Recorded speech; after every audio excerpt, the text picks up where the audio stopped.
6월 9일 광주에서 철거 중인 건물이 붕괴되어 무고한 시민 9분이 사망하는 사건이 있었습니다.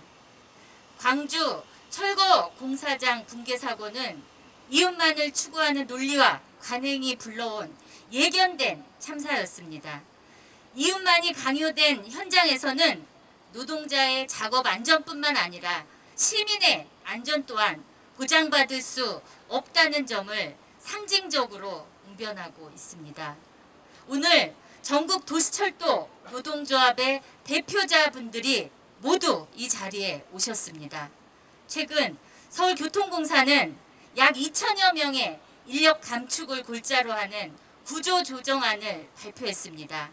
시민의 발을 책임지는 도시철도에 대한 대대적인 인력 감축, 투자 축소, 외주 및 위탁 확대의 신호탄이 될 수 있다는 우려가 커지고 있습니다. 문제는 이런 구조조정 계획안이 몰고 올 파장입니다. 구조조정 계획의 직접적 원인이 된 도시철도 재정위기는 한두 해 지적된 문제가 아닙니다. 특히 코로나19로 인해 도시철도의 재정난은 한층 더 심화되어 왔습니다. 노인, 장애인, 국가유공자에 대한 교통복지 차원의 무임제도가 도시철도 재정 위기를 압박하는 가장 큰 요인임에도 불구하고 정부는 자치단체와 운영기관에게만 재정 부담을 전가해 왔습니다. 도시철도는 대중교통이라는 공익적 목표를 갖고 운영되는 공공기관입니다. 도시철도마저 시장의 이윤 논리에 내맡겨져 그 공익성이 훼손된다면 현재도 아슬아슬한 상태인 지하철 안전은 더욱 취약해질 수밖에 없습니다. 도시철도는 이미 대구 지하철 참사, 구의역 김군 등의 중대 시민재해, 중대 산업재해를 겪은 바 있습니다. 정부와 지방자치단체의 안전에 대한 투자와 관심 없이 지하철 노동자와 시민의 안전은 확보될 수 없다는 것이 이런 참사들을 통해 우리가 깨닫게 된 교훈입니다.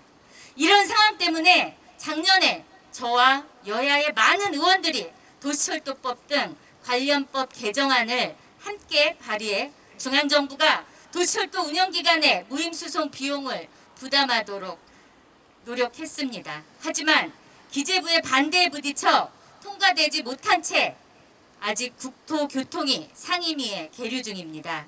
정부가 제때 예산을 지원하지 않음으로써 또 국회가 제때 법안을 처리하지 못함으로써 우리 시민의 발인 지하철의 적자는 점점 더 커지고 궁극적으로 시민의 안전이 위협받는 상황에 놓이게 되었습니다. 정부와 국회가 법에 의해 규정된 공적 서비스 의무에 대한 책임을 다하지 않으면서 노동자에게 더 열악한 노동 조건을 강요하고 시민에게 더 위험한 지하철을 강요하는 것이 효율이라는 이름으로 용납되어서는 안 됩니다. 문재인 정부와 서울시를 비롯한 지방정부는 노동자와 시민의 안전과 노동권에 대한 요구를 결코 묵과해서는 안 될 것입니다. 저와 정의당은 안전투자 축소, 인력 감축 등 기존의 노동 조건을 크게 후퇴하게 될 이번 발표에 단호하게 반대하며 문재인 정부가 책임지고 정부 투자 확대와 함께 공적 서비스 의무에 대한 재정 지원 법안 통과에 협조할 것을 강력하게 촉구합니다.